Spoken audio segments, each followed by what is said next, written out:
ప్రాజెక్టులో 3 రోజులుగా పర్యటిస్తున్న విదేశీ నిపుణులు ఊరటనిచ్చే వార్త చెప్పారు. డయాఫ్రామ్ వాల్కు మరమ్మతులు సాధ్యమని స్పష్టం చేశారు. డయాఫ్రామ్ వాల్ వరదలో ఉన్న ఏం కాదని నిపుణులు తేల్చెప్పారు. అయితే డయాఫ్రామ్ వాల్ వద్ద మట్టి తవ్వి పరీక్షలు చేయాలని నిపుణులు సూచించారు. డయాఫ్రామ్ వాల్ మీద ఉన్న మట్టి వరద నీటిదై ఉంటుందని అభిప్రాయం వ్యక్తం చేశారు. డయాఫ్రామ్ వాల్కు సమాంతరంగా కొత్తది నిర్మించిన సందర్భాలు ప్రపంచవ్యాప్తంగా ఉన్నాయన్నారు. సీపేజీపై మరిన్ని పరీక్షలు చేయాలని సూచించారు. బంకమట్టి ఉన్న చోట నిర్మాణాలు కష్టమన్న అభిప్రాయాన్ని తోసిపుచ్చారు. నీళ్లలో ఉన్న డయాఫ్రామ్ వాల్కు ఏమీ కాదన్నారు.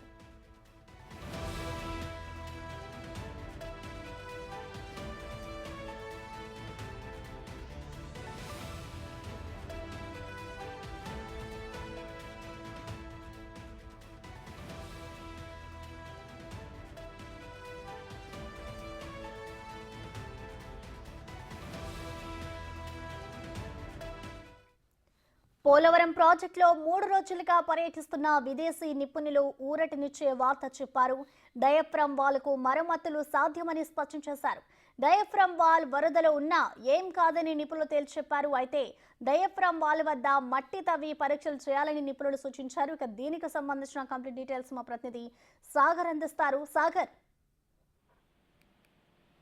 ప్రశ్న పోలవరం ప్రాజెక్టులో అంతర్జాతీయ నిపుణులు పర్యటిస్తున్నారు. మొదటి 2 రోజులు కూడా పోలవరం ప్రాజెక్టు ప్రాంతంలో క్షేత్రస్థాయిలో వీరు పర్యటించారు. అట్లాగే అధికారుల నుండి కూడా వివరాలు అడిగి తెలుసుకున్నారు. మరోపక్క పోలవరం ప్రాజెక్టుకి ప్రధాన పాత్రలో పోషిస్తున్నటువంటి లోయర్ అప్పర్ క్యాపర్ డ్యాములతో పాటుగా ఎర్త్కమ్ రాక్ఫిల్ డ్యామ్ గ్యాప్ 1, గ్యాప్ 2 వద్ద కూడా మట్టి, రాతి నాణ్యత, సాంద్రత పరీక్షలను శాంపిల్ సేకరించారు. ఆ పరీక్షా ఫలితాల గురించి అయితే వీళ్ళు వెయిట్ చేస్తున్నారనే చెప్పుకోవచ్చు. మరోపక్క ఈ రోజు 3వ రోజు కూడా ఉదయం 10 గంటలకల్లా పోలవరం ప్రాజెక్టుకి చేరుకున్నారు. అక్కడ డయాఫ్రామ్ వాల్ కి సంబంధించి కానీ ఇటు ఎర్త్కమ్ రాక్ఫిల్ డ్యామ్ గ్యాప్ 2 కి సంబంధించి అట్లాగే సీపేజీకి సంబంధించి కూడా కొన్ని పరీక్షలను చేయాలంటూ కూడా నిపుణుల బృందం అధికారులకు సూచించారు. అట్లాగే అధికారులు బంకమట్టి ఉన్న చోట నిర్మాణాలు కష్టతరం అవుతాయన్న ప్రశ్నలు లేవనెత్తినప్పుడు అంతర్జాతీయ నిపుణులు దాన్ని తోసిపుచ్చారు.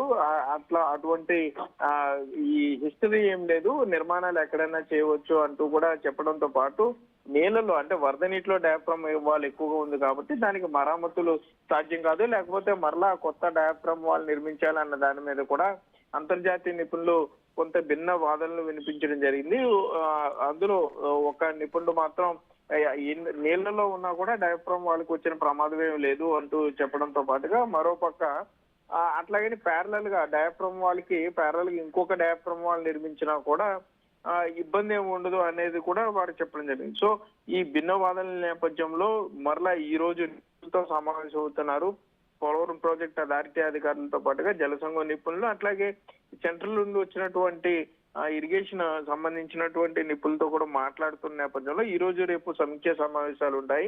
సో ఈ 4 రోజుల పాటు ఏం జరిగింది అనే దాని మీద రేపు మధ్యాహ్నానికి కొంత క్లారిటీ వచ్చే అవకాశం ఉంటుంది ప్రశ్న. మరోపక్క డయాఫ్రామ్ వాల్ పూర్తిగా 30% మేర దెబ్బతిందంటూ వార్తలు వస్తున్న నేపథ్యంలో సీఎం చంద్రబాబు నాయుడు చెప్పిన నేపథ్యంలో ఇప్పుడు అంతర్జాతీయ నిపుణులు డయాఫ్రామ్ వాల్ నీళ్లలో ఉన్నాయేం కాదు, మరోపక్క డయాఫ్రామ్ వాల్ పైన ఉన్నటువంటి మట్టి లేకపోతే ఈ కాంక్రీట్ స్ట్రక్చర్ అంతా కూడా వరదల్లో కొట్టుకొచ్చిందా కానీ డయాఫ్రామ్ వాళ్ళు దెబ్బతినే పరిస్థితులు ఇక్కడ లేవు, దెబ్బతినే ఉండకపోవచ్చు అంటూ కూడా అంతర్జాతీయ నిపుణులు చెప్పడంతో కొంత అధికారులు కూడా సంతోషం వ్యక్తం చేస్తున్నారు. మరోపక్క దీని పూర్తి స్థాయిలో అంటే డయాఫ్రామ్ వాల్ మీద ఏదైతే గ్యాదర్ అయి ఉన్న మట్టి అట్లాగే రాతి నాణ్యతలను కూడా పరిశీలించాలంటూ కూడా కొన్ని శాంపిల్స్ ని ల్యాబ్ కూడా పరిశీలించారు. ఏదేమైనా కూడా ఈ 2 రోజుల్లోనే ఇటు డయాఫ్రామ్ వాళ్ళకి సంబంధించి మరమ్మతులు లేకపోతే కొత్తది నిర్మించాలనే దాని మీద పూర్తి క్లారిటీ వచ్చే అవకాశం అయితే ఉంటుంది ప్రశ్న. Thank you Sagar.